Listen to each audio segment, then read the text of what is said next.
அதிமுக கட்சிக்குள்ளே தான் பிளவு இருக்குது. அதிமுக கட்சிக்குள்ளே கட்சிகள்லேயே அதிமுகவில் மட்டும்தான் பிளவு இருக்குது.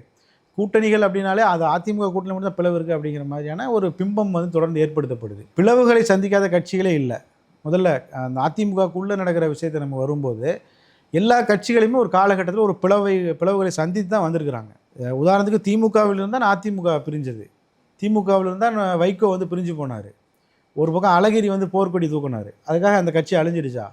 நீங்கள் நேஷனல் லெவலில் எடுத்துக்கோங்க. காங்கிரஸ் கட்சி, காங்கிரஸ் எத்தனை பிரிவுகளாக பிரிஞ்சிருக்கு. திரிணாமுல் காங்கிரஸ், தேசியவாத காங்கிரஸ், எத்தனையோ பிரிவுகளாக பிரிஞ்சு. தமிழ்நாட்டிலே எடுத்துக்கங்க, காங்கிரஸில் எவ்வளோ பிளவுகள் ஏற்பட்டிருக்கு. ஜி.கே. வாசன் இன்றைக்கு கூட தனி காங்கிரஸ் கட்சியாக இருக்குது. அதுக்காக காங்கிரஸ் கட்சி அழிஞ்சிடுச்சா?